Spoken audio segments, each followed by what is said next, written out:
Okay, I'm gonna keep mine where you can see what's going on also. The lid is a great place for mixing, and so, to put some down in here, bring in some of that water. Like I said, I'm not ever scooping or gouging out paint or putting my brush down there and twisting. Not only is that bad for the brush, it's bad for the paint. So we're just working with the water, as like I said, that it dyes. So I'm gonna come up with kind of a real pretty blue-green here. Now, watercolor, I would encourage you to just test it out, have fun with it, see what it can do. On its own, you can get it to where it's really, really light and transparent. The more water you do that with, and obviously the lighter it's going to be, the less pigment it's got in it. You can go back in, add more pigment if you want. Because it can do this, you're able to overlap colors. You can add in other colors and let it blend. It's kind of fun to watch it do the things that it can do. If you don't want it to blend like that, then you need to wait for the first color to dry, and then you can go over it and watch some of the things that it can do. Watercolor paint will follow where the water is. So if you're wanting it to stay within a certain area, then it's okay to go ahead and get that area wet. And then come in and add your color to it. And while it will expand, unless it's propped up and gravity's pulling it down, it will stay within the confines of the water, the puddle that you've put on the paper, unless you make it come out. Like I said, there's a lot of fun things that you can do in mixing and having it blend.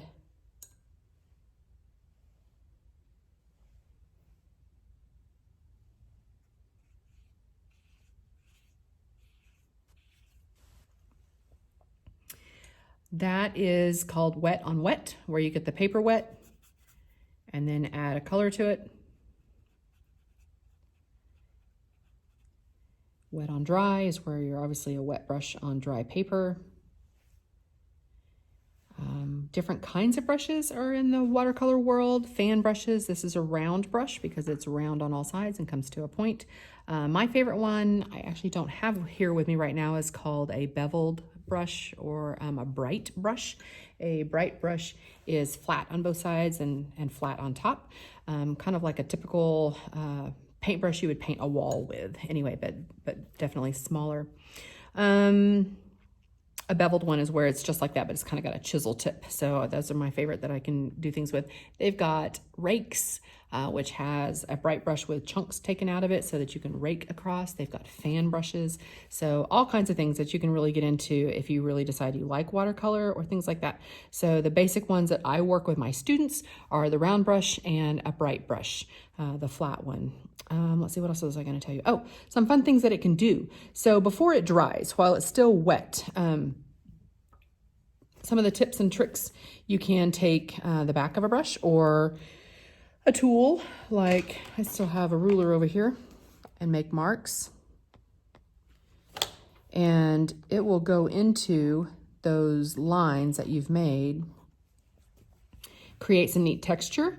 Really fun for if you're doing wood grain and you want a wood texture. Another fun texture is to take rock salt or table salt, and while it's still wet, before it's dried and there's plenty of pigment, sprinkle some on there, and it will create this kind of crystalline pattern, and when it's dry, then you just brush off the salt.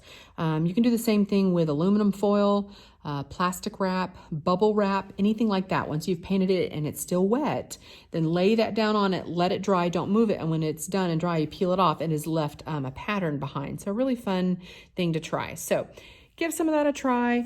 And again, when you're working on your project and you're working in one area, let it dry, because if you're painting in one space and it's not finished yet, and you're coming in with another one and it's going to touch right up next to it, they will blend.